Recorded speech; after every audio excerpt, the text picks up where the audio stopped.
ಓಂ ಕ್ರಾಂ cream ಕ್ರೌಂ ಸಹ ಭೌಮಾಯ ನಮಃ. ನಮಸ್ಕಾರ ಸ್ನೇಹಿತರೆ, welcome to VRL astro and Ayur 369 YouTube channel. ವೃಶ್ಚಿಕ ರಾಶಿಯವರ 2026ರ ವರ್ಷ ಭವಿಷ್ಯದ ಬಗ್ಗೆ ಈ ವಿಡಿಯೋದಲ್ಲಿ ತಿಳಿಸಿಕೊಡಲಿದ್ದೇನೆ. ವೃಶ್ಚಿಕ ರಾಶಿಯವರ ಆರೋಗ್ಯ, ವಿದ್ಯಾಭ್ಯಾಸ, ಜಾಬ್ ಹಾಗೂ ಬಿಸ್ನೆಸ್, ಲವ್ ಲೈಫ್ ಹಾಗೂ ಮ್ಯಾರಿಡ್ ಲೈಫ್, ಹಣಕಾಸಿನ ಪರಿಸ್ಥಿತಿಗಳು 2026ರಲ್ಲಿ ಹೇಗಿರಲಿದೆ ಎಂದು ನೋಡೋಣ. ಯಾವ ತಿಂಗಳು ಗ್ರಹಗಳು ಲಾಭಕರವಾಗಿರುತ್ತದೆ, ಯಾವ ತಿಂಗಳಲ್ಲಿ ಜಾಗ್ರತೆಯಿಂದ ಇರಬೇಕು ಎಂಬಂತಹ ವಿಚಾರಗಳನ್ನು ತಿಳಿಸಿಕೊಡಲಿದ್ದೇನೆ. ಮೊದಲಿಗೆ ವೃಶ್ಚಿಕ ರಾಶಿಯವರ ಜಾಬ್ ಹಾಗೂ ಬಿಸ್ನೆಸ್ ಬಗ್ಗೆ ನೋಡೋಣ. 2026ರಲ್ಲಿ ಉದ್ಯೋಗ ಕ್ಷೇತ್ರದಲ್ಲಿ ನಿಮಗೆ ಹೊಸ ಅವಕಾಶಗಳು ದೊರೆಯುವಂತಹ ಸಾಧ್ಯತೆ ಹೆಚ್ಚಾಗಿ ತೋರಿಸ್ತಾ ಇದೆ. ಮಾರ್ಚ್ ತಿಂಗಳಿಂದ ಏಪ್ರಿಲ್ವರೆಗೂ ಬದಲಾವಣೆಯ ಸಮಯ, ಪ್ರಮೋಷನ್ ಹಾಗೂ ಹೊಸ ಜಾಬ್ ಸಿಗುವಂತಹ ಅವಕಾಶಗಳಿವೆ. ವ್ಯವಹಾರದಲ್ಲಿ ಹೊಸ ಹೂಡಿಕೆ ಮಾಡಲು ಮೇ ತಿಂಗಳ ನಂತರ ಸಮಯ ಅತ್ಯುತ್ತಮವಾಗಿದೆ. ಹಳೆಯ ಲಾಸ್ಗಳು ಹೀಗೆ ಹಂತ ಹಂತವಾಗಿ ತೀರಿಸುತ್ತೀರಾ. ಆದರೆ ಆಗಸ್ಟ್ ತಿಂಗಳಲ್ಲಿ ಕೋಆಪರೇಷನ್ ಅಥವಾ ಪಾರ್ಟ್ನರ್ಶಿಪ್ನೊಂದಿಗೆ ಸ್ವಲ್ಪ ಅಸಮಾಧಾನ ಬರಬಹುದು. ಶಾಂತವಾಗಿ ಕೆಲಸ ಕಾರ್ಯಗಳನ್ನು ನಿರ್ವಹಿಸಿದರೆ ಲಾಭ ನಿಮಗೆ ಸಿಗಲಿದೆ. 2026ರ ಕೊನೆಯ ವೇಳೆಗೆ ಹಣಕಾಸಿನ ಪರಿಸ್ಥಿತಿಗಳು ದೃಢವಾಗಿರುತ್ತದೆ.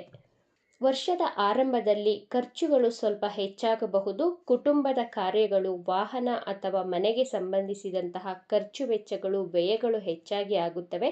ಆದರೆ ಜೂನ್ ನಂತರ ಗುರುಗ್ರಹದ ಆಶೀರ್ವಾದದಿಂದ ಹಣದ ಹರಿವು ಹೆಚ್ಚಾಗಲಿದೆ ಹಾಗೂ ಉತ್ತಮಗೊಳ್ಳುತ್ತದೆ. ಹಳೆಯ ಸಾಲ ತೀರಿಸಲು ಅಥವಾ ಹೊಸ ಹೂಡಿಕೆಗಳನ್ನು ಮಾಡಲು ಸರಿಯಾದಂತಹ ಸಮಯ ಇದಾಗಿರುತ್ತದೆ. ರಿಯಲ್ ಎಸ್ಟೇಟ್ ಅಥವಾ ಲ್ಯಾಂಡ್ ಇನ್ವೆಸ್ಟ್ಮೆಂಟ್ ಮಾಡಿದರೆ ಮುಂದಿನ ವರ್ಷದಿಂದ ಫಲ ಹೆಚ್ಚಾಗಿ ದೊರೆಯಲಿದೆ. ಡಿಸೆಂಬರ್ ವೇಳೆಗೆ ಒಂದು ದೊಡ್ಡ ಆರ್ಥಿಕ ಪ್ರಗತಿಯನ್ನು ಕಾಣುತ್ತೀರಾ. ವೃಶ್ಚಿಕ ರಾಶಿಯವರ ಪ್ರೀತಿ ಹಾಗೂ ವೈವಾಹಿಕ ಜೀವನ 2026ರಲ್ಲಿ ಹೇಗಿರಲಿದೆ ಎಂದು ನೋಡೋದಾದರೆ, ವಿವಾಹಿತರ ಜೀವನದಲ್ಲಿ ಈ ವರ್ಷ ಹೆಚ್ಚು ಸಹಕಾರ ಹಾಗೂ ಬಾಂಧವ್ಯ ಹೆಚ್ಚಾಗುತ್ತದೆ. ಒಬ್ಬರನ್ನೊಬ್ಬರು ಅರ್ಥ ಮಾಡಿಕೊಳ್ಳುವಂತಹ ಶಕ್ತಿ ಹೆಚ್ಚಾಗಲಿದೆ. ಪ್ರೀತಿಯಲ್ಲಿ ಇರುವವರು ಏಪ್ರಿಲ್ ಅಥವಾ ಸೆಪ್ಟೆಂಬರ್ನಲ್ಲಿ ಮದುವೆಯ ಯೋಗವನ್ನು ಕಾಣಬಹುದು. ಆದರೆ ಜುಲೈ ತಿಂಗಳಲ್ಲಿ ಚಿಕ್ಕ ಅಸಮಾಧಾನಗಳು, ವೈಮನಸ್ಸುಗಳು ಉಂಟಾಗಬಹುದು. ಆದ್ದರಿಂದ ಶಾಂತವಾಗಿ ಇರಬೇಕು. ಹೊಸ ಸಂಬಂಧ ಬೆಳೆಸುವ ಮೊದಲು ಸುದೀರ್ಘವಾದಂತಹ ಯೋಜನೆಯನ್ನು ಮಾಡಬೇಕು. ಒಟ್ಟಾರೆ ಪ್ರೀತಿಯ ಜೀವನ ಯಶಸ್ವಿಯಾಗಿ ಸಾಗಲಿದೆ. 2026ರಲ್ಲಿ ಕುಟುಂಬದಲ್ಲಿ ಇದ್ದಂತಹ ಹಳೆಯ ಗಲಾಟೆಗಳು, ಕಲಹಗಳು ನಿವಾರಣೆಯಾಗುವಂತಹ ಸಾಧ್ಯತೆ ಹೆಚ್ಚಾಗಿ ತೋರಿಸ್ತಾ ಇದೆ. ಸಂತಾನ ಭಾಗ್ಯ ಉತ್ತಮವಾಗಿದೆ. ಮಕ್ಕಳ ವಿದ್ಯಾಭ್ಯಾಸ ಮತ್ತು ಸಾಧನೆ ಸಂತೋಷವನ್ನು ತಂದುಕೊಡಲಿದೆ. ಮಾರ್ಚ್ ಮತ್ತು ನವೆಂಬರ್ ತಿಂಗಳುಗಳಲ್ಲಿ ಮನೆಗೆ ಹೊಸ ಸದಸ್ಯರ ಆಗಮನವಾಗುವಂತಹ ಯೋಗವೂ ಇದೆ. ಸ್ನೇಹಿತರ ಸಹಕಾರ ಹಾಗೂ ಸಾಮಾಜಿಕ ಪ್ರಭಾವ ಹೆಚ್ಚಾಗಲಿದೆ. ಆದರೆ ಪೋಷಕರ ಆರೋಗ್ಯದ ಬಗ್ಗೆ ಜಾಗ್ರತೆಯನ್ನು ವಹಿಸಬೇಕು. ವೃಶ್ಚಿಕ ರಾಶಿಯವರ ಆರೋಗ್ಯ ಹಾಗೂ ಮಾನಸಿಕ ಸ್ಥಿತಿಗಳ ಬಗ್ಗೆ ನೋಡೋಣ. ಆರಂಭದಲ್ಲಿ ನಿದ್ರೆ ಮತ್ತು ಮಾನಸಿಕ ಒತ್ತಡ ಹೆಚ್ಚಾಗಬಹುದು. ಜಿಮ್ ಅಥವಾ ಯೋಗಾಭ್ಯಾಸ ಮಾಡಿದರೆ ಹೆಚ್ಚು ಲಾಭ. ಜುಲೈ ಮತ್ತು ಆಗಸ್ಟ್ ತಿಂಗಳಲ್ಲಿ ರಕ್ತದ ಒತ್ತಡ, BP ಹೆಚ್ಚಾಗುವಂತಹ ಸಾಧ್ಯತೆ ಅಥವಾ ಶೀತದ ಸಮಸ್ಯೆಗಳು, ಕೋಲ್ಡ್ ಆ್ಯಂಡ್ ಕಾಫ್ ರಿಲೇಟೆಡ್ ಇಶ್ಯೂಸ್ನ ಫೇಸ್ ಮಾಡಬೇಕಾಗುತ್ತೆ. ಆದರೆ ಸೆಪ್ಟೆಂಬರ್ನಿಂದ ಆರೋಗ್ಯದಲ್ಲಿ ಸುಧಾರಣೆಯನ್ನು ಕಾಣುತ್ತೀರಾ. ದೈಹಿಕ ಶಕ್ತಿಯು ಹೆಚ್ಚಾಗಿ ಆತ್ಮವಿಶ್ವಾಸವು ಮತ್ತೆ ಬರುತ್ತದೆ. 2026ರಲ್ಲಿ ವೃಶ್ಚಿಕ ರಾಶಿಯವರ ವಿದ್ಯಾಭ್ಯಾಸ ಹೇಗಿದೆ ಅಂತ ನೋಡೋಣ. ವಿದ್ಯಾರ್ಥಿಗಳಿಗೆ ಇದು ಪರೀಕ್ಷೆಯಲ್ಲಿ ಜಯದ ವರ್ಷವಾಗಿದೆ. ಪ್ರಯತ್ನ ಮಾಡಿದರೆ ಫಲ ಖಚಿತವಾಗಿ ದೊರೆಯಲಿದೆ. ವಿದೇಶದಲ್ಲಿ ಓದುವಂತಹ ಅಥವಾ ಸಂಶೋಧನೆ ಮಾಡಲು ಆಸೆ ಇದ್ದರೆ ಮೇ ತಿಂಗಳ ನಂತರ ಅತ್ಯುತ್ತಮ ಸಮಯ.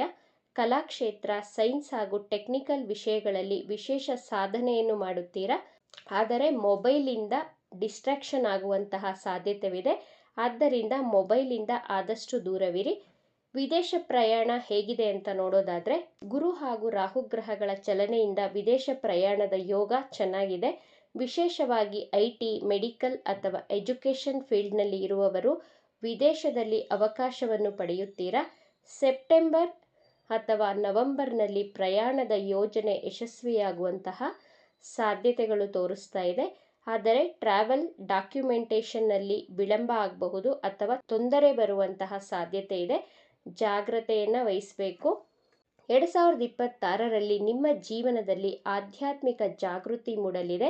ಈ ವರ್ಷ ನಿಮ್ಮ ಜೀವನದಲ್ಲಿ ಆಧ್ಯಾತ್ಮಿಕ ಜಾಗೃತಿ ಹೆಚ್ಚಾಗುತ್ತದೆ. ಧ್ಯಾನ, ಯೋಗ, ದೇವಾಲಯಗಳ ಸೇವೆ ಇವುಗಳಿಂದ ಮನಸ್ಸಿಗೆ ನೆಮ್ಮದಿ, ಶಾಂತಿ ಸಿಗುತ್ತದೆ. ಶನಿ ಗ್ರಹ ಮೀನರಾಶಿಯಲ್ಲಿ ಇರುವುದರಿಂದ ಹಿಂದಿನ ಕರ್ಮದ ಫಲಗಳು ನಿಧಾನವಾಗಿ ದೊರೆಯುತ್ತದೆ. ಇದು ಹೊಸ ಬೆಳಕು ಕಾಣುವಂತಹ ಸಮಯ ಎಂದು ಹೇಳಬಹುದು.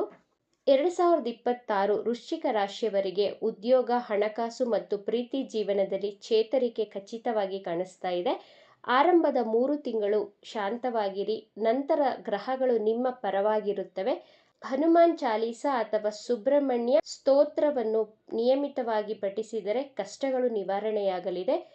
ಕೆಂಪು ಬಣ್ಣದ ವಸ್ತ್ರವನ್ನು ಧರಿಸುವುದು ಮತ್ತು ಮಂಗಳವಾರ ಉಪವಾಸ ಮಾಡಿದರೆ ಉತ್ತಮ ಫಲ ನಿರೀಕ್ಷಿಸಬಹುದು. ಈ ವರ್ಷ ವೃಶ್ಚಿಕ ರಾಶಿಯವರಿಗೆ ಉದ್ಯೋಗ, ಹಣಕಾಸು ಮತ್ತು ಪ್ರೀತಿ ಜೀವನದಲ್ಲಿ ಚೇತರಿಕೆಯನ್ನು ಕಾಣುತ್ತೀರಾ. ಆರಂಭದ 3 ತಿಂಗಳು ಪ್ರಶಾಂತವಾಗಿರಿ, ನಂತರ ಗ್ರಹಗಳು ನಿಮ್ಮ ಪರವಾಗುತ್ತವೆ. 2026 ನಿಮಗೆ ಹೊಸ ಯಶಸ್ಸು, ಸ್ಥಿರತೆ ಹಾಗೂ ಮಾನಸಿಕ ಶಾಂತಿ ತಂದುಕೊಡಲಿ. ನಿಮ್ಮ ಜೀವನದಲ್ಲಿ ಹೊಸ ಬೆಳಕಿನ ವರ್ಷವಾಗಲಿ ಎಂದು ಹಾರೈಸುತ್ತಾ ಈ ವಿಡಿಯೋವನ್ನು ಮುಗಿಸ್ತಾ ಇದ್ದೇನೆ.